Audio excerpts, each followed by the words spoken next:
فرحات علی Timur episode 695۔ Kenny پول سوسانا کی سوچ میں مشورے دیا کرے گا اور حالات کے مطابق منصوبے بنائے گا۔ سوسانا ان مشوروں اور منصوبوں کو اپنے ہی دماغ کی سوچ سمجھ کر تسلیم کرتی رہے گی اور ان پر عمل بھی کرتی رہے گی، اور یہ بھی حکم تھا کہ وہ کسی خیال خانی کرنے والے کو دماغ میں آنے نہیں دے گی اور کسی کو اپنے چور خیالات پڑھنے نہیں دے گی۔ اس طرح کی برین واشنگ کو 6 ماہ کا عرصہ گزر چکا تھا۔ تنویمی عمل کا اثر زائل ہو رہا تھا۔ یہ بات کینی پول سمجھ نہیں پایا تھا، کیونکہ سوسانا اب بھی اس کی لہروں کو محسوس نہیں کرتی تھی، اس کے مشوروں پر عمل کرتی تھی، لیکن جبریل کی محبت اور میڈونا کے جلاپے میں سپر ماسٹر سے بغاوت کر رہی تھی۔ کینی پول کے لیے یہ بات تشویشناک نہیں تھی۔ اس نے سوسانا کی سوچ میں آج رات 3 بجے دوبارہ تنویمی عمل کا وقت مقرر کیا تھا۔ یہ اس کی بدقسمتی تھی کہ اس سے پہلے میں سوسانا پر تنویمی عمل کر چکا تھا۔ میں نے اسے حکم دیا کہ لاشعور میں جو کینی پول کی آواز اور لہجہ ہے اسے یاد کرے۔ جب اس نے یاد کیا تو میں نے حکم دیا اسے ہمیشہ یاد رکھے۔ جیسے ہی وہ سوچ کی لہر دماغ میں آئے، سانس روک کر اسے بھگا دے۔ مجھے اپنے عامل کے طور پر یاد رکھے، میری سوچ کی لہروں کو محسوس نہ کرے، باقی تمام پرائی سوچوں کو دماغ سے نکال دیا کرے۔ پارس کو ہمیشہ اپنی جان سے زیادہ عزیز سمجھ کر اس سے دوستی قائم رکھے۔ جبریل کو سپر ماسٹر کی غلامی سے نجات دلانے کے لیے اسے پارس کی طرف مائل کرتی رہے اور اسے بھی آمادہ کرتی رہے کہ میں اس کے دماغ میں جا کر تنویمی عمل کر سکوں اور کسی خیال خانی کرنے والے سے اسے بھی نجات دلا سکوں۔ مارٹن رسل اور کینی پول ٹیلی پیتھی جاننے والے کی حیثیت سے ابھی منظر عام پر نہیں آئے تھے۔ سپر ماسٹر نے انہیں محدود فرائض کا پابند بنا رکھا تھا، ایک جبریل کو اور دوسرا سوسانا کو کنٹرول کرتا آ رہا تھا۔ ابھی مجھے مارٹن رسل کا نام معلوم نہیں ہوا تھا۔ کسی وقت بھی جبریل کے اندر پہنچنے سے یا حالات کے مطابق دوسرے ذرائع سے وہ میری معلومات کی فہرست میں آ سکتا تھا۔ میں نے تقریباً آدھی رات کو سوسانا پر عمل کیا تھا، پھر اسے تنویمی نیند سلا دیا تھا۔ اسے حکم دیا تھا کہ صبح تک کوئی دماغ میں آئے یا کمرے میں آئے تو فوراً بیدار ہو جائے اور حالات کے مطابق اس سے نمٹ لے، ورنہ صبح تک آرام سے سوتی رہے۔ ایک اور بات جو میں نے اسے سمجھائی وہ یہ تھی کہ میرا نام آرمر ہے۔ میں اس کے دماغ میں آ کر یہ کوڈ ورڈز ادا کروں گا: armour with love and friendship from Paras. میری پلاننگ کے مطابق آرمر بھی ان کوڈ ورڈز کے ساتھ اس کے دماغ میں جا کر باتیں کر سکتا تھا، اسے پارس کا پیغام پہنچا سکتا تھا۔ میں بھی آرمر کے لہجے میں اس سے گفتگو کر سکتا تھا۔ اگر ایسے حالات پیدا ہوتے کہ وہ پارس سے کسی بات پر ناراض ہو کر یا جبریل کے مجبور کرنے سے آرمر کو دماغ میں جگہ نہ دیتی، تو میں اپنی ذاتی سوچ کے لہجے سے چپ چاپ اس کے دماغ میں رہ سکتا تھا۔ چونکہ میں کبھی کسی عورت کی اجازت کے بغیر اس کے دماغ میں نہیں جاتا، اس لیے فرحات کی حیثیت سے اس کے اندر چھپ کر رہنے کا ارادہ نہیں تھا۔ ہاں، اگر دشمن اسے نقصان پہنچانا چاہتے یا اس کے ذریعے ہمارے لیے مصیبت بننا چاہتے تو میں خاموشی سے اس کے اندر رہ کر دشمنوں سے لڑنے پر مجبور ہو جاتا۔ بہرحال ایک اہم مسئلے سے نمٹنے کے بعد میں پارس کے دماغ میں آیا تو وہاں آرمر کہہ رہا تھا: بیٹے، مجھے پہنچنے میں دیر ہو گئی۔ سوسانا گہری تنویمی نیند میں ڈوبی ہوئی ہے۔ میں اسے مخاطب کرتا تو وہ بیدار ہو جاتی، پھر سانس روک کر مجھے باہر نکال دیتی۔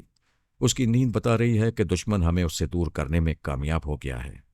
پارس نے کہا: یہ بہت برا ہوا۔ سوسانا میرے ہاتھ میں ایک اہم مہرہ تھی۔ میں نے دونوں کو مخاطب کیا: ہیلو آرمر۔ ہیلو بیٹے، میں وہی ہوں جو خود کو فرحات کہتا ہوں۔ آرمر نے میرے متعلق تمہیں بتایا ہوگا۔ پارس نے ایک دم سے چہک کر کہا: ارے پاپا، آپ ہیں؟ جب سے معلوم ہوا ہے کہ سونیا مما نے آپ کو پہچان لیا ہے اور فرحات علی تیمور تسلیم کر لیا ہے، تب سے میں آپ کا بے چینی سے انتظار کر رہا ہوں۔ میں نے خوش ہو کر کہا: مجھے اپنے بیٹے کی ذہانت سے یہی امید تھی۔ میں تمہارے پاس پہلے ہی آ جاتا، لیکن سوچا تمہارا کوئی اہم کام کر دوں، تمہارا اعتماد حاصل کر لوں، پھر تم سے بات کروں گا۔ سوسانا واقعی ایک اہم مورا ہے، وہ تمہارے ہی ہاتھ میں رہے گی۔ میں نے اس پر تنویمی عمل کیا ہے۔ واہ پاپا، آپ نے تو کمال کر دیا ہے۔ کیا اس کے دماغ میں کوئی چھپا رہتا تھا؟ ہاں، وہ سپر ماسٹر کا ایک ٹیلی پیتھی جاننے والا ہے۔ اس کا نام کینی پول ہے۔ اس کا تنویمی عمل ضائع ہو رہا ہے۔ میں نے اسے بالکل ختم کر دیا ہے۔ آئندہ سوسانا اسے اپنے دماغ میں محسوس کیا کرے گی تو بھگا دیا کرے گی۔ صرف آرمر مخصوص کوڈ ورڈز کے ذریعے اس کے دماغ میں جا سکتا ہے، اور وہ کوڈ ورڈز ہیں: armour with love and friendship from Paras. آپ واقعی ہماری حمایت میں کام کر رہے ہیں، لیکن آپ نے کوڈ ورڈز کا تکلف کیوں کیا؟ آرمر انکل کا لہجہ اس کے دماغ میں نقش کر دیتے۔ وہ ایک معمولہ کی حیثیت سے انکل کو دماغ میں محسوس نہ کرتی، یوں اس کے دماغ میں چھپ کر آئندہ کسی دشمن کا سراغ لگایا جا سکتا تھا۔ اول تو میری یا آرمر کی عادت نہیں ہے کہ کسی خاتون کے دماغ میں چھپ کر جائیں، یہ خلاف تہذیب ہے۔ پھر یہ کہ سوسانہ کا حساس دماغ اب کسی کو دماغ میں آنے نہیں دے گا، وہاں دشمن ایک ساتھ کے لیے بھی نہیں جا سکیں گے۔ آرمر نے کہا، مسٹر تم میری عادت سمجھتے ہو، میں کسی خاتون کی اجازت کے بغیر دماغ میں نہیں جاتا۔ تمہارا شکریہ، تم واقعی محسب انسان ہو۔ تمہاری دانش مندی سے علی اور مادام رسونتی نے سپر ماسٹر سے نجات حاصل کر لی۔ تم نے سونیا کے دشمنوں کو ٹھکانے لگایا۔ تم نے سوسانہ کو بر وقت ہماری مٹھی سے پھسلنے نہیں دیا۔ اتنے مہذب اور دانش مند ہونے کے باوجود خود کو فرحات کیوں کہتے ہو؟ پارس نے کہا، مسٹر میں تھوڑی دیر پہلے تمہیں پاپا کہہ کر دھوکہ دے رہا تھا، تمہیں خوش کر کے تم سے کام لینا چاہتا تھا۔ اس سے پہلے ہی تم نے ہمارا بہت بڑا کام کیا ہے۔ میں تمہاری قدر کرتا ہوں، تم سے پائیدار دوستی کر سکتا ہوں۔ پلیز اپنے اوپر سے فرحات کا خول اتار دو۔ میں نے ایک سرد آہ بھر کر کہا، میں بحث نہیں کروں گا، ہاں نیک مشورہ دوں گا۔ اگر کبھی میری آواز سے، لہجے سے اور میرے اعمال سے تمہارا دل یہ کہے کہ میں تمہارا باپ ہوں، تو کسی جھوٹ اور فریب سے کام نہ لینا، مجھے پاپا کہہ کر گلے لگانے کا موقع دینا۔ میں اس دن کا صبر سے انتظار کروں گا۔ وہ دن کبھی نہیں آئے گا، کیونکہ انسان مرنے کے بعد، پھر ایک عرصے تک قبر میں رہنے کے بعد دنیا میں واپس نہیں آتا۔ ویسے تم حقیقتاً کون ہو؟ کیا ہو؟ یہ جاننے کے لیے تم سے ملنا چاہتا ہوں۔ بولو، کہاں ملاقات کرو گے؟ میں پیرس پہنچ گیا ہوں۔ ساؤتھ لیک کے 7 نمبر کے کاٹیج میں کسی وقت بھی مل سکتا ہوں۔ یہ بہتر ہوا کہ تم پیرس آ گئے۔ پہلے میں جناب شیخ الفارس صاحب سے ملاقات کروں گا، پھر تم سے ملنے آؤں گا۔ میں کہنا چاہتا تھا کہ وہ جناب شیخ صاحب سے میرے متعلق کوئی سوال نہ کرے۔ وہ مجھے دنیا کے لیے مردہ اور دین کے لیے زندہ دیکھنا چاہتے ہیں، اس لیے وہ میری دنیاوی زندگی کی تصدیق نہیں کریں گے۔ لیکن میں پارس کو منع کرتا تو وہ مجھے فراڈ سمجھتا۔ یوں بھی میں فراڈ سمجھا جا رہا تھا۔ ان کے دلوں میں مزید شبہات پیدا کرنا مناسب نہیں تھا۔ بزرگان دین کی باتیں سمجھ میں تو آتی ہیں، لیکن ہماری ایمانی ناپختگی یہ نہیں مانتی کہ ان کی باتیں اثر رکھتی ہیں۔ جناب شیخ صاحب نے مجھ سے کہا تھا، تم دنیا والوں کی طرف جا کر پچھتاؤ گے، اور میری عقل کہتی تھی 2 اور 2 4 ہوتے ہیں۔ اسی طرح میں اول فرہاد ہوں، آخر فرہاد ہوں۔ ساری دنیا مجھے تسلیم کرے گی، میں کسی پہلو سے نہیں پچھتاؤں گا۔ اور اب ان کی پیشگوئی کے مطابق پچھتا رہا تھا۔ میرے خون کا، محبت کا اور دوستی کا کوئی رشتہ مجھے ماننے کو تیار نہیں تھا۔ ایک امید تھی کہ جب سونیا اور پارس بابا صاحب کے ادارے میں جائیں گے اور جناب شیخ صاحب سے میرا ذکر کریں گے تو ہمارے وہ بزرگ کبھی جھوٹ نہیں بولیں گے اور ان کے سامنے میری حیات نو کی تصدیق کر دیں گے۔ مگر افسوس، پچھتاوا میرا مقدر بن گیا تھا۔ دوسری صبح اطلاع ملی کہ جناب شیخ صاحب اس جہان فانی سے کوچ کر گئے ہیں۔ انہوں نے فجر کی نماز ادا کر کے اپنے ایک مرید کو حجرے میں بلایا تھا، پھر مرید سے کلام پاک کی تلاوت کی فرمائش کی تھی۔ مرید نے تلاوت شروع کی تو انہوں نے سنتے سنتے آنکھیں بند کر لیں، پھر وہ آنکھیں ہمیشہ کے لیے بند ہو گئیں۔ اللہ باقی من کل فانی۔ 2 روز پہلے بابا صاحب کے ادارے میں اعلیٰ بی بی کی آخری رسومات ادا کی گئی تھیں، اور آج پھر ادارے سے تعلق رکھنے والے تمام افراد کو صدمہ پہنچ رہا تھا۔ شام تک بے شمار ممالک سے تعزیتی پیغام آتے رہے۔ سپر ماسٹر، ماسک مین اور تنظیم والوں کی طرف سے شیخ الفارس کی وفات پر افسوس کا اظہار کیا گیا تھا۔ ساتھ ہی یہ چرکا دیا گیا تھا کہ بابا صاحب کے ادارے کے اہم ستون گرتے جا رہے ہیں۔ پہلے فرحات، پھر اعلیٰ بی بی، اس کے بعد شیخ الفارس صاحب، اور جلد ہی سونیا کی باری آنے والی ہے۔ سپر ماسٹر نے پیغام کے علاوہ کہا تھا، ادارے کی گرتی ہوئی ساکھ کے باوجود ہم اپنے ملک میں سونیا کو سپر ماسٹر کے متوازی عہدہ دیں گے۔ وہ جب چاہے پارس کے ساتھ آ سکتی ہے۔ ماسک مین نے کہا تھا، رسونتی کو اپنے بھیانک مستقبل کا اندازہ کر لینا چاہیے۔ فرحات کی فیملی کو زوال آ چکا ہے، اسے اپنے بیٹے علی تیمور کے ساتھ ہمارے پاس آ جانا چاہیے۔ اب ان کے لیے بابا صاحب کا ادارہ محفوظ نہیں رہا۔ تنظیم والے حکام کی طرف سے پیغام آیا، دوسرے دن شیبہ کی برسی ہے۔ اس موقع پر فرحات مرحوم کی فیملی کے تمام افراد پر سے پاسپورٹ اور ویزا کی پابندیاں اٹھائی جا رہی ہیں۔ سونیا، رسونتی، علی تیمور، پارس، آرمر، وٹسوروکی اور پومی وغیرہ کو خوش آمدید کہا جائے گا، اور ان کے قیام کے دوران انہیں VIP ٹریٹمنٹ دیا جائے گا۔ ہمیں امید ہے شیبہ کی برسی میں اس کی قبر پر ویرانی نہیں رہے گی، اس پر پھولوں کی چادریں چڑھائی جائیں گی۔ سونیا نے سپر ماسٹر کو جواب ارسال کیا، فرحات بہت بڑی چیز تھا۔ اس کا جوان بیٹا اپنی ماں کو تمہاری قید سے نکال لایا۔ تم اس کی گرد کو بھی نہ پہنچ سکے۔ تم اپنے متوازی کیا عہدہ دے سکو گے؟ سینکڑوں فوجیوں اور درجنوں ہیلی کاپٹروں کی تباہی کے پیش نظر تمہیں استعفیٰ دے دینا چاہیے۔ علی تیمور نے ماسک مین کو جواب دیا، فرحات کی فیملی کو زوال آتا تو تمہاری ناقابل شکست تاتیانا ماری نہ جاتی، پاسکل کا اغوا نہ ہوتا۔ تم نے کسی شرط کے بغیر ماریا کو واپس کر دیا ہے۔ یہ سب تمہاری زوال کی کہانی ہے۔ بابا صاحب کا ادارہ کیسا زبردست آہنی قلعہ ہے، کبھی اس میں جھانکنے کی حماقت کر کے دیکھو۔ پارس نے تنظیم والے حکام کو جواب دیا، میری ماں کے لیے ہمیشہ آگ اور خون کی بارش ہوتی رہی۔ میری ماں پھولوں کی سیج پر دم توڑتی تو میں اس کی قبر پر ضرور پھول چڑھانے آتا، لیکن وہاں تو آگ اور خون کی بارش ہونی چاہیے۔ برسی کے دن پورے ملک میں بارود کے دھماکے ہونے چاہیے۔ اسی طرح میری عظیم ماں شیبہ کو خراج تحسین پیش کیا جا سکتا ہے، مگر بڑے خوش نصیب ہو، شیخ الفارس مرحوم کا سوگ 3 دن تک منایا جائے گا۔ اگر چاہتے ہو کہ 3 دن بعد تمہارے شہر میں قیامت نہ آئے تو معافی نامہ لکھ کر بھیجو۔ رسونتی اور علی تیمور بابا صاحب کے ادارے میں تھے۔ سونیا اور پارس بھی اپنی مصروفیات چھوڑ کر 3 دنوں کے لیے آ گئے تھے۔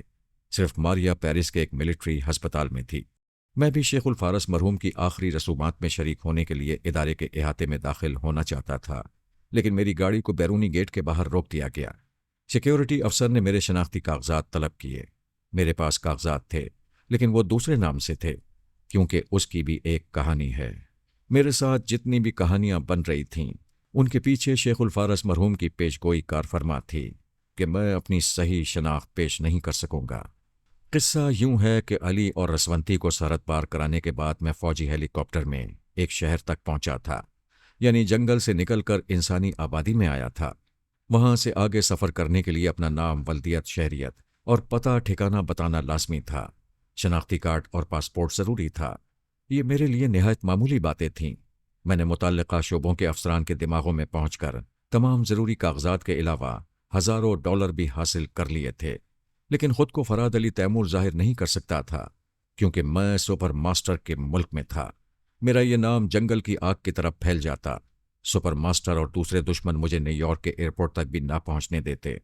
تمام پریس رپورٹرز میرے پیچھے پڑ جاتے۔ اخبارات میں بڑی بڑی سرخیوں کے ساتھ شائع ہوتا کہ پیرس میں مرنے اور دفن ہونے والا فرحات نیو یارک میں زندہ ہو گیا ہے۔ اگر یہ یقین نہ آتا کہ مجھے دوبارہ زندگی ملی ہے تو انٹیلیجنس والے حراست میں رکھ کر سوالات کرتے کہ میں کون ہوں، کہاں سے آیا ہوں، اور میں نے فرحات کے نام سے پاسپورٹ اور دیگر ضروری کاغذات کس طرح حاصل کیے ہیں۔ اور اگر میں ٹیلی پیتھی کا مظاہرہ کرتا تو سپر ماسٹر مجھے آہنی سلاخوں کے پیچھے سے نکلنے نہ دیتا، یا میں قیدی بننے سے پہلے ہی ایک طویل جنگ شروع کر دیتا۔ جنگ کے دوران خود کو فرحات کہتا رہتا۔ میرے شکنجے میں آنے والے ٹیلی پیتھی سے سہم کر مجھے تسلیم کرتے، اور جبراً تسلیم کرانے کا مطلب یہی ہوتا کہ میں فرحات نہیں ہوں۔ پھر میں نے سوچا پہلے میرے اپنے مجھے قبول کریں گے تو پھر دنیا والوں کی پرواہ نہیں ہوگی۔ اس لیے جلد از جلد اپنوں تک پہنچنے کے لیے میں نے براپن ولف کے فرضی نام سے کاغذات حاصل کیے تھے۔ اب اس فرضی نام سے اور کاغذات میں بابا صاحب کے ادارے میں داخل نہیں ہو سکتا تھا۔ میں نے سیکیورٹی افسر سے کہا، میں تھوڑی دیر بعد اپنی شناخت پیش کروں گا۔ یہ کہہ کر میں اپنی کار ڈرائیو کرتا ہوا ایک سائٹ میں لے گیا، پھر اسے روک کر رسونتی کے دماغ پر دستک دی، کوڈ ورڈز ادا کیے۔ وہ خوش ہو کر کہنے لگی، تم کہاں ہو؟ پیرس کب آ رہے ہو؟ میں پیرس پہنچ گیا ہوں اور اب تمہارے دروازے پر آیا ہوں۔ میرے دروازے پر؟ ہاں، میں نے سوچا شیخ الفارس مرحوم کی آخری رسومات میں شریک ہو جاؤں گا اور تم سے ملاقات بھی ہو سکے گی، اس لیے اس ادارے کے بیرونی گیٹ کے قریب تمہارا انتظار کر رہا ہوں۔ وہ فوراً ہی اٹھ کر کھڑی ہو گئی۔ اس کا چہرہ خوشی سے کھل گیا تھا۔ وہ تیزی سے چلتی ہوئی رہائش گاہ سے باہر آ رہی تھی۔ میں نے کہا، رک جاؤ، ادارے میں شیخ الفارس مرحوم کے لیے لوگ سوگوار ہیں، ایسے میں تم خوشی سے مسکراتی رہو گی تو یہ غلط بات ہوگی۔ بہتر ہے تم میرے پاس نہ آؤ، مجھے اپنے پاس بلواؤ۔ کیا میرے بلانے سے یہ لوگ تمہیں اندر آنے دیں گے؟ تمہیں یاد نہیں ہے کہ یہاں تمہارا کتنا مان کیا جاتا ہے؟ یہاں ہمیشہ سے تمہاری ہر خواہش پوری ہوتی رہی ہے۔ بہتر ہے میں سونیا اور پارس کو اپنی آمد کی اطلاع دیتا ہوں، تم علی اور آرمر کو بتاؤ۔ اس نے یہی کیا۔ میں نے خیال خانی کے ذریعے سونیا اور پارس سے کہا، میں اس ادارے کے بیرونی گیٹ کے قریب ہوں، کیا اندر آ سکوں گا؟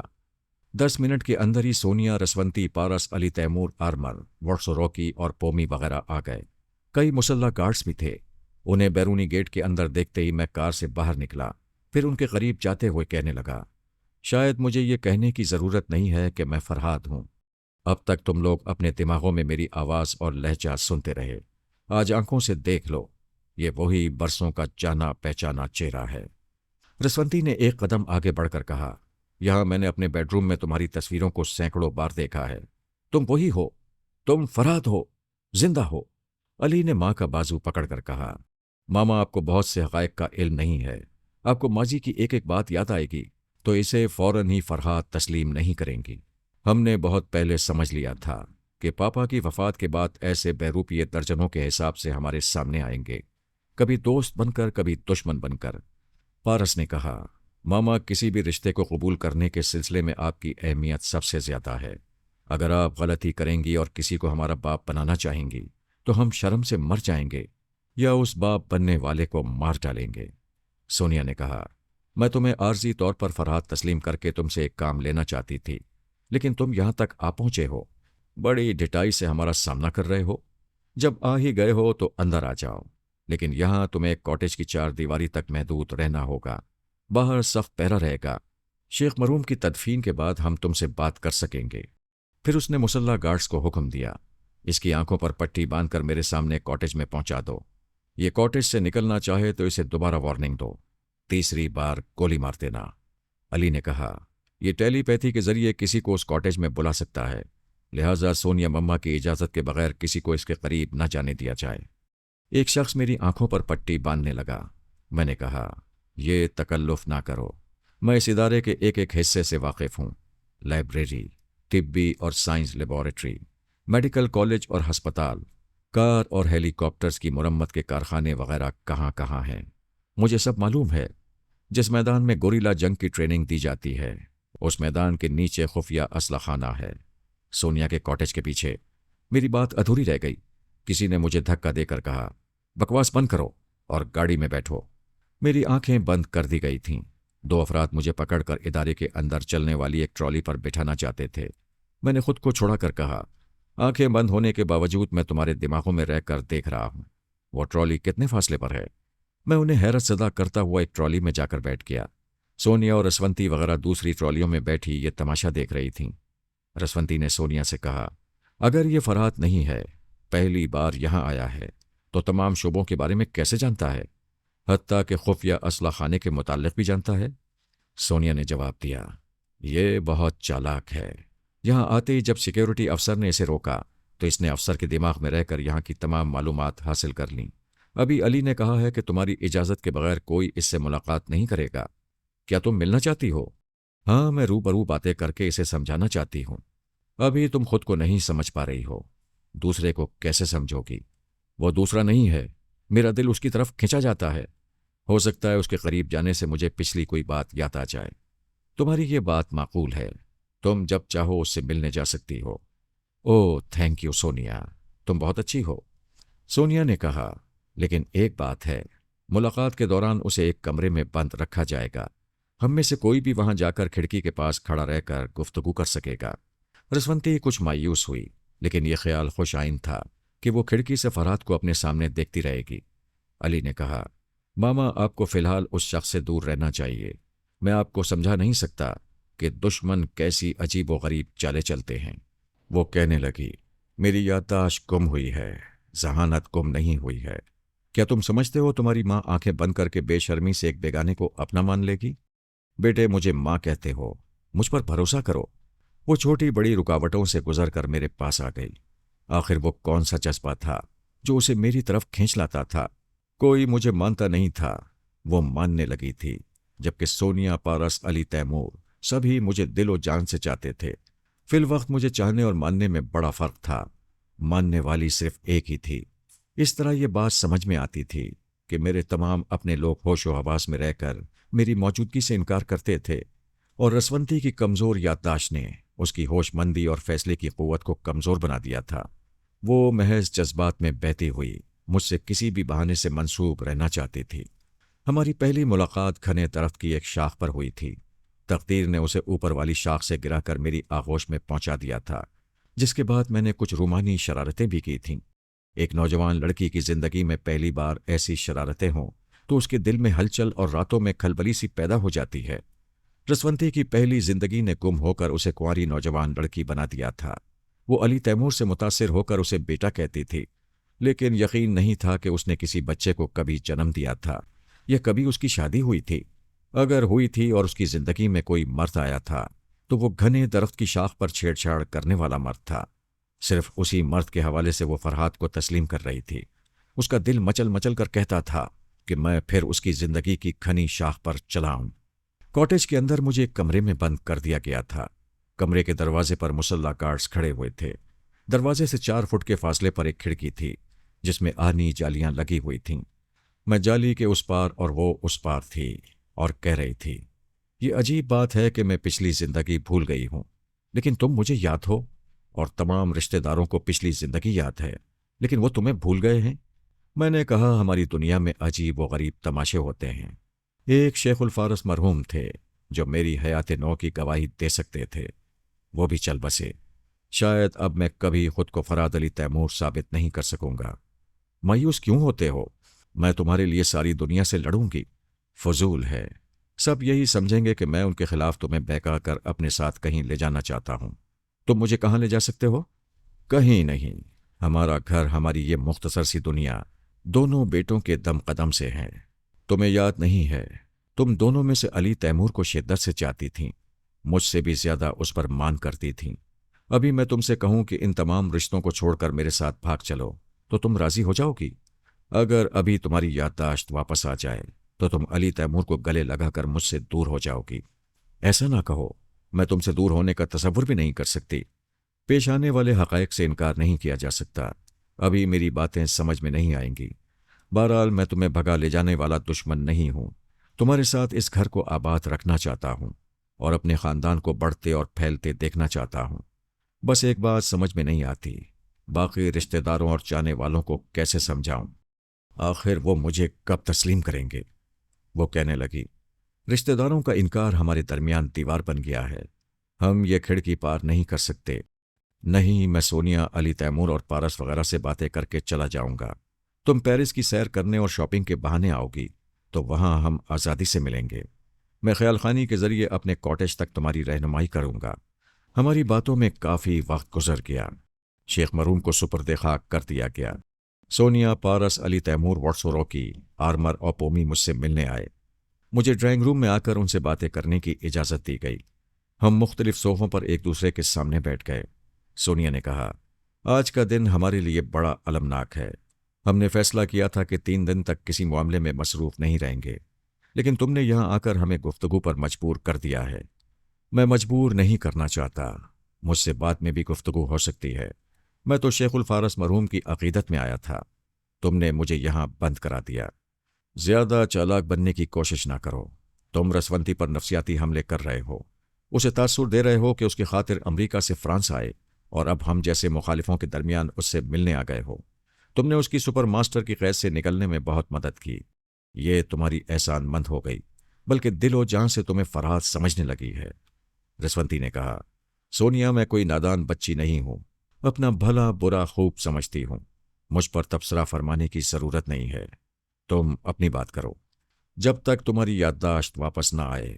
تم ایک نادان بچی ہو، اگر نہیں ہو تو ذرا عقل سے سمجھو۔ علی دنیا جہاں کے خطرات سے کھیل کر تمہیں یہاں لایا ہے، وہ اس لیے خطرات سے کھیلتا رہا کہ تم سلامت رہو اور تم پر دشمنوں کا سایہ نہ پڑے۔ آج تم پر سایہ پڑ رہا ہے تو یہ پریشان ہو گیا ہے۔ علی نے کہا، مما، آپ ماما کو مجھ پر چھوڑ دیں، میں ان کی نگرانی اور حفاظت کرتا رہوں گا۔ اس شخص کے ہتھ کنڈوں کو کامیاب نہیں ہونے دوں گا۔ اگر یہ دشمن نہیں ہے، ہم سے دوستی کا دعویٰ کرتا ہے، تو پھر اسے سچ بولنا چاہیے۔ سونیا نے مجھ سے پوچھا، کیا اپنے بارے میں سچ بیان دو گے؟ میں نے بے بسی سے کہا، میری سمجھ میں نہیں آتا، سچ آنکھوں کے سامنے بیٹھا ہو پھر بھی سچ نظر نہ آ رہا ہو، آدمی اور کیا سچ بولے؟ پارس نے پوچھا، تم پیرس کب آئے؟ مجھے یہاں پہنچے 24 گھنٹے ہو چکے ہیں۔ اگر تم سچے ہوتے تو پیرس پہنچتے ادارے میں آ کر شیخ الفارس مرحوم سے ملاقات کرتے۔ ہماری طرح پاپا بھی یہ جانتے تھے کہ وہ کسی بات کی تصدیق کرتے ہیں تو پھر ہم سب کسی حجت اور دلیل کے بغیر اسے تسلیم کر لیتے ہیں۔ بتاؤ تم نے شیخ الفارس مرحوم سے ملاقات کیوں نہیں کی اور ان کے وفات پانے کے بعد کیوں آئے ہو؟ پارس نے بہت ہی ٹیڑھا سوال کیا تھا۔ میں نے کہا، شیخ مرحوم مجھے دینی احکامات کا پابند بنا کر رکھنا چاہتے تھے۔ حقیقت یہ ہے کہ گولی لگنے کے بعد جب مجھے ادارے میں لایا گیا تو اسی رات شیخ مرحوم نے کہا تھا، فرحات، تمہاری زندگی پوری ہو چکی ہے، میں دعا کر رہا ہوں، تمہیں کسی دوسری جگہ پہنچا کر علاج بھی کروں گا۔ میرے اندر کا علم کہتا ہے کہ تمہیں نئی زندگی ملے گی تو اسے صرف عبادت کے لیے اور خدمت خلق کے لیے وقف کر دو گے۔ میں نے ذرا توقف سے کہا، میں پوری طرح ہوش و حواس میں نہیں تھا، بڑے درد و کرب سے گزر رہا تھا۔ میں نے بڑی مشکل سے جواب دیا کہ مجھے بچا لیں، میں آپ کی ہدایت پر عمل کروں گا۔ میں نے ایک نظر سب پر ڈالی، پھر کہا، اس کے بعد ہوش نہ رہا۔ کبھی کبھی آنکھ کھلتی تھی، پتہ نہیں کتنے گھنٹے یا کتنے دن گزر جاتے تھے۔ آنکھوں پر اور دماغ پر دھند چھائی رہتی تھی۔ دماغ کے اندر شیخ الفارس مرحوم کی سرگوشیاں سنائی دیتی تھیں۔ وہ کہتے تھے، میں نے ایک ذرا رسونتی کو دیکھتے ہوئے کہا، وہ کہتے تھے، فراد علی تیمور فانی تھا، فنا ہو چکا ہے، اسے سپرد خاک کر دیا گیا ہے۔ تمہاری یہ حیات نو عبادت، ریاضت اور خدمت خلق کے لیے ہے۔ دنیا والوں سے تمہارا رشتہ ٹوٹ چکا ہے۔ تم ذات، برادری، اپنوں اور بیگانوں کی تمیز کے بغیر سب کے کام آؤ گے، مگر کسی سے کوئی رشتہ یا خاص شناسائی نہ ہوگی۔ تمہارے خون کے اور محبت کے رشتوں نے تم پر مٹی ڈال دی ہے، اب وہ تمہیں نہیں پہچانیں گے۔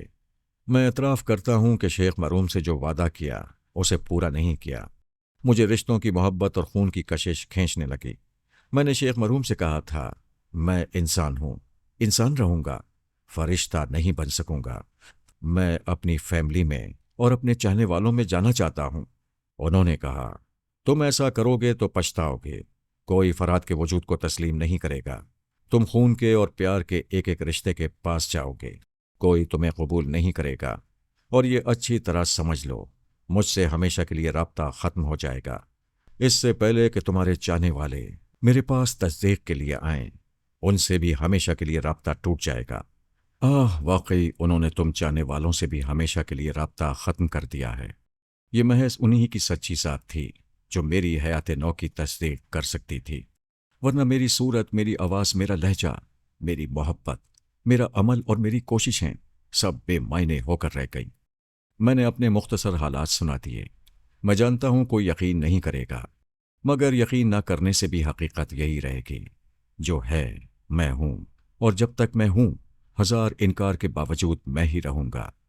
میں خاموش ہو گیا۔ علی تیمور نے کہا، میرا مشورہ ہے اس شخص کا طبی معائنہ کرایا جائے، یہ شخص دماغی مریض ہے۔ پارس نے کہا، مریض نہیں، مکار ہے۔ یہ جانتا ہے اس ادارے کے مسلمان پانچوں وقت کی نمازی اور بزرگان دین کے عقیدت مند ہیں۔ بابا فرید واسطی مرحوم اور شیخ الفارس مرحوم کی زندگی میں عبادت اور ریاضت کے باعث یہاں روحانی فضا قائم ہوتی رہی ہے۔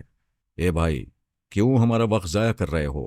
اپنا اصلی چہرہ کیوں نہیں دکھاتے؟ سونیا نے کہا، اسے جو کہنا تھا یہ کہہ چکا ہے، یہ بہت ضدی ہے، اپنا بیان نہیں بدلے گا۔ اچھا مسٹر، یہ بتاؤ، کیا ہمیں یقین دلانے کے لیے کچھ بھی کر سکتے ہو؟ میں نے پوچھا، تم کیا چاہتی ہو؟ آرمر تم پر تنویمی عمل کرے گا۔ جب تمہارا دماغ پوری طرح اس کے قابو میں آ جائے گا تو یہ تمہارے تمام ڈھکے چھپے خیالات پڑھے گا، تمہاری پچھلی زندگی کے حالات معلوم کرے گا۔ اس طرح تمہارا کردار آئینے کی طرح صاف ہو جائے گا، پھر تمہیں کسی طرح کی صفائی پیش کرنے کی ضرورت نہیں پڑے گی۔ سب نے سونیا کی تائید کی۔ میری اصلیت معلوم کرنے کا یہی ایک طریقہ رہ گیا تھا۔ میں نے کہا، مجھے کوئی اعتراض نہیں ہے، آرمر ایک شریف انسان ہے، یہ میرے دماغ کو نقصان نہیں پہنچائے گا، نہ ہی مجھے اپنا غلام بنائے گا۔ تم سب میرے اپنے ہو اور اپنوں سے کوئی نقصان نہیں پہنچتا۔ آرمر نے کہا، تم اپنا دماغ میرے حوالے کرنا چاہتے ہو، اس سے تمہاری دوستی کے جذبات کی صداقت معلوم ہوتی ہے۔ سونیا نے کہا، ہم نے 3 دن تک کسی مسئلے میں نہ الجھنے کا فیصلہ کیا تھا، اگر ہم 3 دن بعد تم پر تنویمی عمل کریں گے تو بات بگڑ جائے گی۔ میں نے پوچھا، بات کیسے بگڑے گی؟ وہ کہنے لگی، مجھے شبہ ہے کسی نے پہلے ہی تمہارے دماغ پر تنویمی عمل کیا ہے اور یہ باتیں نقش کر دی ہیں کہ تم فرات علی تیمور ہو اور ایک نئی زندگی گزارنے کے لیے اپنے رشتہ داروں میں رہنا چاہتے ہو۔ اگر ہم تمہیں قبول کر لیں گے اور تم ہمارے ساتھ رہنے لگو گے تو وہ تنویمی عمل کرنے والا تمہارے ذریعے ہمارے منصوبوں کی خبر رکھتا رہے گا۔ تم اپنی جگہ معصوم رہو گے، لیکن تمہارے ذریعے ہمیں نقصان پہنچتا رہے گا۔ میں نے کہا یہ بات ہے تو تمہیں اپنا شبہ دور کرنا چاہیے۔ اگر آرمر مجھ پر عمل کرنے میں دیر کرے گا تو اس سے پہلے وہ ٹیلی پیتھی والا میرے دماغ کو لاک کر دے گا جس پر سونیا کو شبہ ہے۔ وہ کہنے لگی، تم آج رات اسی کاٹیج میں رہو گے، آج ہی تم پر عمل کیا جائے گا۔ رسونتی خوش ہو گئی کہ آج رات میں اس کے کاٹیج کے قریب رہوں گا۔ وہ بے اختیار مسکرانے لگی۔ میں نے چور نظروں سے سونیا کو دیکھا۔ سونیا چور نظروں سے رسونتی کی مسکراہٹ دیکھ رہی تھی۔ میں نے فوراً اس کے دماغ میں پہنچ کر کوڈ ورڈز کے حوالے سے کہا، اپنی خوشیوں کو چھپانے کی کوشش کرو، سونیا تمہاری مسکراہٹ کو بھانپ رہی ہے۔ وہ سونیا کی طرف دیکھنا چاہتی تھی، میں نے روک دیا، پھر کہا، اسے دیکھو گی تو وہ سمجھ لے گی کہ میں خیال خانی کے ذریعے تمہیں اس کی نظروں کے بارے میں بتا رہا ہوں۔ تم بھول گئی ہو کہ وہ کتنی چالاک ہے۔ رسونتی نے کہا، مجھے یقین ہے کہ آرمر تمہارے چور خیالات پڑھ کر تمہیں فرحات تسلیم کر لے گا، لیکن ایک بات ہے، اسے یہ بھی معلوم ہو جائے گا کہ ہم چپکے چپکے ایک دوسرے سے محبت کر رہے ہیں۔ معلوم ہونے دو، ہم ڈنکے کی چوٹ پر محبت کریں گے۔ جب میں فرحات ثابت ہو جاؤں گا تو ہمیں کسی کا ڈر نہیں رہے گا۔ تمہارے چور خیالات میں مجھے پڑھا جائے گا تو شرمائے گی، مجبوری ہے، وہ تو ضرور پڑھے گا۔ کیا میں تنویمی عمل سے انکار کر دوں؟ نہیں، ایسا نہ کرنا، ان کا شبہ یقین میں بدل جائے گا۔ آرمر نے اپنی جگہ سے اٹھتے ہوئے پوچھا، مسٹر اجنبی، تم رات کو کس وقت بستر پر جاتے ہو؟ جب سے نئی زندگی کا آغاز ہوا ہے 10 بجے سو جاتا ہوں۔ ٹھیک ہے، میں 10 بجے تمہارے دماغ میں آؤں گا۔ وہ سونیا، پارس، رسونتی اور علی تیمور کے ساتھ چلا گیا۔ پومی اور واٹسو راکی رہ گئے۔ واٹسو راکی نے مجھ سے کہا، مسٹر تم سر سے پاؤں تک فرحات نظر آتے ہو، سنا ہے تم ٹیلی پیتھی بھی جانتے ہو، ذرا میرے دماغ میں آ کر مجھے پڑھو تو معلوم ہوگا۔ فرحات کے جسم سے گولی نکالی گئی تو میں اس کے بستر کے قریب تھا، اس کی آخری سانس کے بعد بھی اس کے قریب رہا۔ میری آنکھوں کے سامنے اسے جنازے میں پھر قبر میں سلایا گیا، قبر بند ہونے کے بعد کبھی نہیں کھلی۔ تم کون ہو یہ خدا بہتر جانتا ہے، مجھے تنویمی عمل کے نتیجے کا بے چینی سے انتظار رہے گا۔ یہ کہہ کر وہ چلا گیا۔ پومی مجھے گھور کر دیکھ رہی تھی۔ میں نے کہا، ہم نے بہت سا اچھا وقت ساتھ گزارا ہے، کیا تم بھی کچھ کہنا چاہتی ہو؟ وہ کہنے لگی، تم نے غلط کہا، میں نے فرحات کے ساتھ بہت سا وقت نہیں گزارا، مجھے اس ہرجائی سے یہی شکایت ہے۔ میں اس کی زندگی میں آئی تو بہت کم عمر تھی، پارس پیدا ہو چکا تھا۔ میں فرحات کی محبوباؤں میں آج بھی سب سے کم عمر ہوں، لیکن اس کی موت کے بعد کیا ہوں؟ نہ سہاگن تھی، نہ بیوہ ہوں، نہ بیوی تھی، نہ محبوبہ تھی، بس ایک کھلونا تھی۔ نہیں پومی، میں تمہیں بہت چاہتا تھا، لیکن دشمنوں کے پیدا کردہ حالات نے مجھے زیادہ سے زیادہ تمہارے قریب رہنے کا موقع نہیں دیا۔ اگر موقع ملتا بھی تو محبوبائیں اتنی زیادہ تھیں کہ میں یاد بھی نہ آتی۔ میری دعا ہے کہ تمہارا بیان درست ہو، تم سچ مچ فرحات ہو، اور اس دعا کے ساتھ یہ بد دعا ہے کہ تمہیں کوئی نہ پہچانے، کوئی تمہیں قبول نہ کرے۔ جب تمہیں رشتوں کی محبت سے محرومی کا احساس ہوگا تو شاید تمہیں میری محرومیوں کا بھی خیال آ جائے۔ اللہ کرے تمہیں لمبی زندگی ملے اور اس لمبی زندگی میں قدم قدم پر ناکامی اور نامرادی ملتی رہے۔ وہ اپنی جگہ سے اٹھ کر تیزی سے چلتی ہوئی دروازے تک گئی، پھر وہاں رک گئی، پلٹ کر کہنے لگی، تمہارے بیان کے مطابق شیخ مرحوم نے کہا تھا کہ تمہیں کوئی قبول نہیں کرے گا، تو تمہارے ہر جائی پن کے جواب میں سب سے پہلے میں تمہیں ٹھکراتی ہوں۔ وہ چلی گئی۔ میں نے سر جھکا کر دل ہی دل میں اعتراف کیا کہ اس کے ساتھ زیادتی ہوئی ہے۔ اس نے میرے بعد کسی کو نہیں اپنایا تھا۔ وہ بمشکل 32 یا 34 برس کی ہوگی۔ اس عمر میں عورت اپنے جیون ساتھی کے ساتھ بھرپور جوانی کے دن گزارتی ہے۔ پھر پومی تو جمناسٹک کی ماہرہ تھی، بلا ناغہ جمناسٹک کی مشقیں کرتی تھی، جس کے باعث چہرے پر بہار کی تازگی تھی اور بدن میں تراشیدہ مجسمے کا حسن نمایاں تھا۔ اسے کسی خوبرو نوجوان سے شادی کر کے خوشگوار زندگی گزارنا چاہیے تھا، لیکن یہ مشورہ میں نہیں دے سکتا تھا کیونکہ میں ہر جائی تھا۔ رات کے 10 بجے میں بستر پر لیٹا ہوا تھا۔ آرمر نے دماغ میں آ کر مخاطب کیا۔ میں نے کہا، میں حاضر ہوں، تمہارے عمل کے لیے جسم کو ڈھیلا چھوڑ دیا ہے، دماغ کو بھی کسی دباؤ کے بغیر تمہارے حوالے کر رہا ہوں۔ میں نے آنکھیں بند کر لیں۔ وہ ٹیلی پیتھی کے ذریعے مجھے سنانے لگا۔ جلد ہی میں نیند میں ڈوب گیا۔ وہ میرے خوابیدہ دماغ کو اپنی طرف مائل کر کے مجھے اپنا معمول بنانے لگا۔ چونکہ میں اس عمل کے لیے راضی تھا، اس لیے جلد ہی اس کا معمول بن گیا۔ اس نے کہا، میرے معمول، تم میرے پابند ہو، تم مجھے اپنی زندگی کا ہر اگلا پچھلا راز بتاؤ گے۔ میں نہیں جانتا تھا کہ میں کہاں ہوں، کس حالت میں ہوں، اور آرمر کے سوالوں کا کس طرح جواب دے رہا ہوں۔ معمول اپنے ہوش و حواس میں نہیں رہتا، اپنے دماغ کی کتاب کو عامل کے سامنے کھلا چھوڑ کر خود گم ہو جاتا ہے۔ میں نے کہا، میں اپنی زندگی کا ہر اگلا پچھلا راز بتاؤں گا۔ آرمر نے کہا، تم معمولی سے معمولی اور بڑی سی بڑی بات نہیں چھپاؤ گے۔ میں نے اس کی بات دہرائی۔ اس نے پوچھا، تمہارا نام کیا ہے؟ فرحات علی تیمور۔ تمہارا یہ نام کس نے رکھا؟ میں نہیں جانتا۔ میں واقعی نہیں جانتا تھا۔ میری طرح بے شمار بچے یہ نہیں جانتے کہ ان کے نام کا انتخاب باپ نے کیا ہے، یا ماں نے کیا ہے، یا دادا نے کیا ہے، یا پھر کسی نجومی نے مشورہ دیا ہے۔ چونکہ معمول صرف سچ بولتا ہے اور سچ کی تفصیل بیان نہیں کرتا، اس لیے میں نے اتنا ہی کہا کہ میں نہیں جانتا۔ اس نے پوچھا، آپریشن کے ذریعے تمہارے جسم سے گولی نکالی گئی، اس کے بعد بھی تمہاری حالت نازک تھی۔ ہم جانتے ہیں کہ تم موت کی آغوش میں چلے گئے تھے۔ تم بتاؤ، کس عالم میں تھے؟ میں نہیں جانتا کس عالم میں تھا۔ ہوش میں آنے کے بعد کیا ہوا؟ میں نے ایک اجنبی جگہ خود کو تنہا پایا۔ کوئی میرے آس پاس نہیں تھا، لیکن ہاں، کوئی میرے اندر بول رہا تھا۔ کون بول رہا تھا؟ وہ جناب شیخ الفارس صاحب کی آواز تھی۔ صرف آواز تھی؟ آواز کی نقل بھی کی جاتی ہے؟ میں نہیں جانتا وہ آواز نقلی تھی یا اصلی۔ وہ آواز کیا کہہ رہی تھی؟ کہہ رہی تھی، میں آج سے نئی زندگی شروع کرنے والا ہوں۔ اس کا مطلب ہے وہ آواز کسی ٹیلی پیتھی جاننے والے کی تھی؟ میں یقین سے ہاں نہیں کہہ سکتا اور نہ بھی نہیں کہہ سکتا۔ تم کہتے ہو صرف آواز شیخ مرحوم کی تھی۔ آواز والے نے خود کو شیخ الفارس نہیں کہا، اور اسی آواز نے تمہیں بتایا کہ تم فراد علی تیمور ہو؟ میں جواب دینا چاہتا تھا کہ اس آواز نے نہیں بتایا۔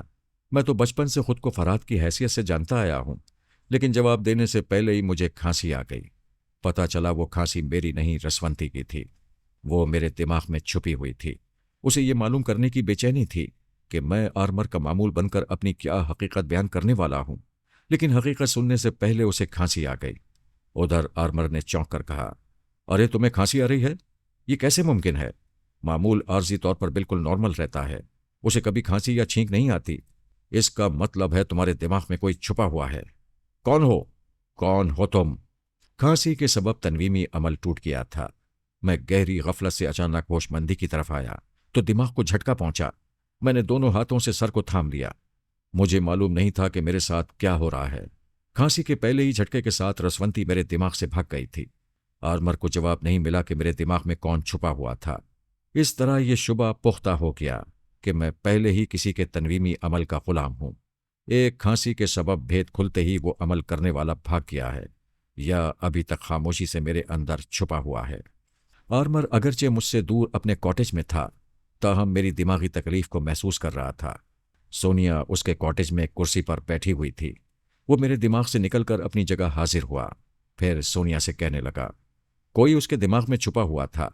چھپنے والے کو اچانک کھانسی آ گئی تھی، جس کے نتیجے میں تنویمی عمل ٹوٹ گیا۔ اس بیچارے اجنبی کو شدید دماغی جھٹکا پہنچا ہے۔ ایسی حالت میں معمول بننے والا دماغی مریض بن جاتا ہے۔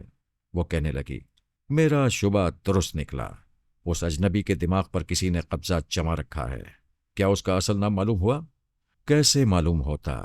وہ نامعلوم خیال خانی کرنے والا پہلے سے اس کے دماغ میں موجود تھا، اس لیے وہ خود کو بدستور فرحات کہہ رہا تھا۔ جب تک اس نامعلوم خیال خانی کرنے والے کو اس کے دماغ سے بھگایا نہیں جائے گا، اس اجنبی کی حقیقت معلوم نہیں ہوگی۔ میں سوسانہ کے دماغ میں جا کر ایک نامعلوم خیال خانی کرنے والے کا راستہ روکنے میں کامیاب ہو گیا تھا، کیونکہ سوسانہ پر تنویمی عمل کرنے کے دوران وہ ٹیلی پیتھی جاننے والا اتفاق سے اس وقت موجود نہیں تھا۔ آرمر، تمہیں ایسے ہی کسی موقع کی تلاش میں رہنا ہوگا۔ وہ کم وقت خیال خانی کرنے والا 24 گھنٹے اجنبی کے دماغ میں نہیں رہے گا۔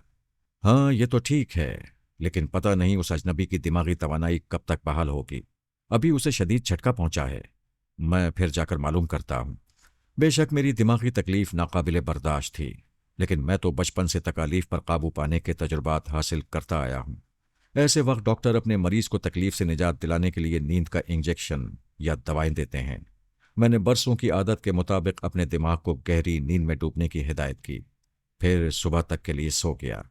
آرمر نے دوسری بار آ کر مجھے نیند کی حالت میں پایا تو پھر واپس آ کر سونیا سے کہا، وہ اتنی جلدی گہری نیند میں ڈوب گیا ہے۔ صاف ظاہر ہے اسی نامعلوم خیال خانی کرنے والے نے اسے دماغی تکلیف سے نجات دلانے کے لیے سلا دیا ہے۔ بڑی مشکل تھی۔ میرے ساتھ جو حالات پیش آ رہے تھے وہ میرے خلاف گواہی دے رہے تھے۔ آرمر کے تنویمی عمل کے بعد میں فراد ثابت ہو جاتا، لیکن رسونتی کی مداخلت نے کام بگاڑ دیا۔ اس کے شبے کو تقویت مل گئی کہ میرے دماغ پر کسی خیال خانی کرنے والے نے قبضہ جما رکھا ہے۔ مجھے اس وقت معلوم نہیں تھا کہ رسونتی چھپی ہوئی تھی، ورنہ میں آرمر سے فوراً کہہ دیتا اور وہ رسونتی سے تصدیق کر لیتا۔ ویسے اسے چاہیے تھا کہ وہ اپنی موجودگی ظاہر کر دیتی، لیکن مجھے دماغی تکلیف پہنچا کر شرمندہ تھی۔ پھر وہ کس منہ سے ظاہر کرتی کہ مجھ جیسے اجنبی میں انتہائی دلچسپی لینے لگی ہے۔ اس کے بعد میری گہری نیند نے بھی میرے خلاف الٹا ثبوت پیش کیا کہ ایک ٹیلی پیتھی جاننے والا مجھے آرام سے سلا گیا ہے۔ اگر ہم آس پاس کے لوگوں کے حالات کے ساتھ اپنے اگلے پچھلے حالات کا بھی جائزہ لیتے رہیں تو پتہ چلتا ہے کہ ہم سب تقدیر کے ہاتھوں کس طرح تماشا بنتے رہتے ہیں۔ دوسری صبح سونیا مجھ سے ملنے آئی، پھر کہنے لگی، تم سمجھ گئے ہوگے کہ پچھلی رات تنویمی عمل کا نتیجہ کیا ہوا۔ ہاں، میں سوچ سوچ کر پریشان ہوں کہ کس نے تنویمی عمل کے دوران مداخلت کی تھی۔ اسی نے جو تمہارے دماغ پر قبضہ جمائے رکھتا ہے، تمہارے اندر تمہاری سوچ میں بولتا ہے، اور تم اسے اپنی سوچ سمجھ کر اس کی مرضی کے مطابق عمل کرتے رہتے ہو۔ تم غلط سمجھ رہی ہو۔ میرے دماغ میں کوئی نہیں رہتا، یعنی ثبوت مہیا کرنے کے بعد بھی وہ دماغ میں چھپا ہوا تمہاری زبان سے بول رہا ہے اور اپنی موجودگی سے انکار کر رہا ہے۔ سونیا، خدا کے واسطے مجھے پہچانو۔ حالات میرے خلاف جا رہے ہیں۔